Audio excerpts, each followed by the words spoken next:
Hi guys, welcome back to my channel. So last time I left off with my Graves' disease. So I just turned 16 and I went to my endocrinologist and she started looking through my blood tests. For the next 6 years I got a blood test, if not every week, every 2 or 3 weeks. So I would go before school, after school, on weekends. And I'd basically just check my T3 and T4 levels. So what the doctor did was she just kind of monitored me. She'd take me on and off my medication. I was on neomercazole. So I'll put a picture in for you just here of my medication. She kind of hinted that it might be my dietary choices that are causing my Graves' disease, but she couldn't say for sure because doctors have a responsibility to have certain studies behind them before they tell their patients anything. So I think that's where the problem lies, because obviously everyone's so worried about protecting themselves from a lawsuit or anything else that they're not going to tell you information you actually need to know and tell you with confidence. So my doctor also couldn't really tell me with confidence to stop contraceptive, which does affect people with autoimmunes, because not only is your immune system under stress, if you have abnormal hormone levels, which is what the pill does to you, it just makes it worse. I was told this by a naturopath. Naturopaths don't have as much rules as GPs, and so therefore people don't respect them as much because they feel like they can say anything. But that's not the case. They're just telling you what has been found. And they're not making up things, they're actually stating facts that have been researched. They just haven't been confirmed by 6 different sources. And I think, I don't know the complete rules of doctors around the world, but in my case, like, if you don't have multiple studies backing up your statements, then you can't tell them to your patients. So that was the issue with my doctor. She kind of said things, but she couldn't actually say it is. She just kind of said it might be. So she did hint that soy might be one of them, which it is, for me anyway. And I basically just kept going back to her, and it got to a point where she wasn't really sure what to do. She basically gave me the choice of killing my thyroid iodine or doing nothing. I didn't want just one choice, and she wouldn't even give me the choice of doing a partial thyroidectomy. So I seeked out other surgical advice. My mum had a goiter in her throat 2 months or 6 months after I was born. So she went in and got a partial thyroidectomy. So he took out only half my mum's thyroid with the goiter. And my mum lives and continues to live without thyroid issues. She has thyroid replacement or replacement hormones now, but she's 49 and she had the surgery when she was like 24.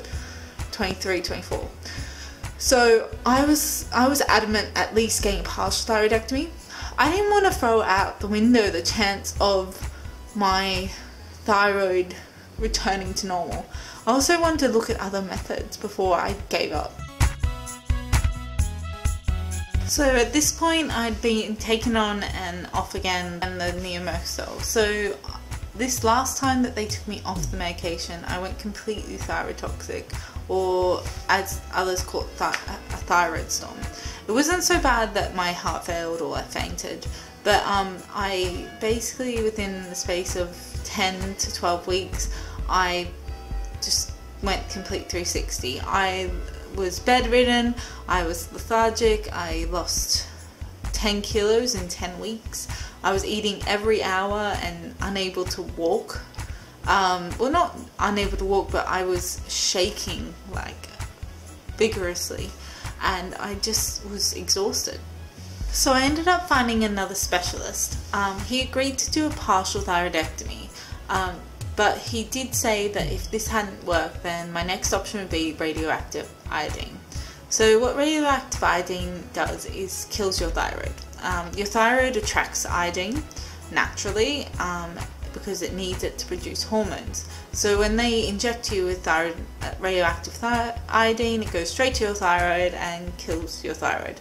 So basically you no longer have a thyroid and you're completely reliant on medication. I don't know about you, but this wasn't really an option for me. I'm completely terrible with medication. I forget to take it and I just don't want to be reliant on it. So for me, it was do the surgery, see if it works, and then find other methods. So I did the surgery. It wasn't enjoyable at all for me. It was very painful. I didn't agree with the anesthesia. It was a bit traumatic for me. I'd fall asleep after I came out without a warning. I'd be talking to my mum and I'd just be out. I had a drain in my neck, which was really painful when they took out. And then for the following 6 weeks of recovery, I was just always scared that the stitches in my throat, which were here, would come undone. So it wasn't enjoyable for me at all. So what they actually did after my surgery, I went for a checkup 2 months after, and a blood test, and he said that I need to go on thyroid replacement hormone because they had taken out 7/8 of my thyroid. I had told him that I want half out, but he said that 7/8 and the eighth that was left is the size of a normal half a thyroid. So I accepted that and I took the thyroid replacement. What happened is about 6 months later, I got another checkup, it was all okay, and then another 4 months later in April 2012, the doctor told me that my thyroid hormones were fine, but my antibodies had increased, which tells him that I still had Graves' disease, and that the next option would be to get radioactive iodine.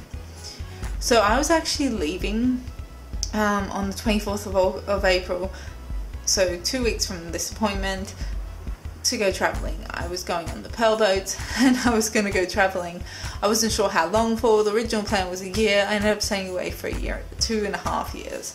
So I told him at the time that we'll put it on hold and I'll keep monitored, keep on the medication, see how I go, and come back to him.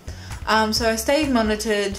I did for about three months go off my medication, which was not on purpose. I just forgot. I didn't realise I hadn't taken it. I was working crazy hours at a pub, and basically I had a thyroid storm, and that kind of woke me up. So I went back on the medication. I was monitored in the UK, which was where I was living, by the specialists, and they eventually brought up radioactive iodine. But one actually told me that getting radioactive iodine treatment before pregnancy is really dangerous for you, because you need your thyroid, you need thyroid hormones in a pregnancy, because otherwise you're going to have problems with your baby. So that scared me a lot and started making me think about, do I want to live with Graves' disease? Do I really want to be on medication for the rest of my life, even if after I have kids?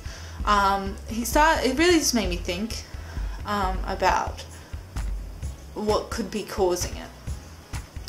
Shortly after this, I came really sick. I went to hospital with a high fever. It was really scary because I had really bad stomach pains, but they couldn't actually see anything. I was vomiting. I had a high fever. I'd waken up with the shakes.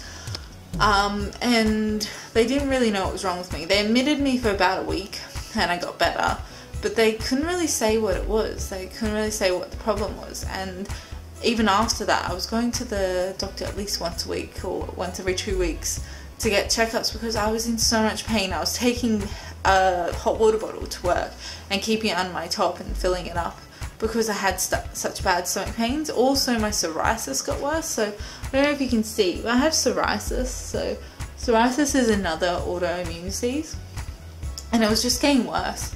I didn't know what the problem was, and I started seeing posts on Facebook. A friend of mine's mum does a blog about healthy eating. I'll link it down below.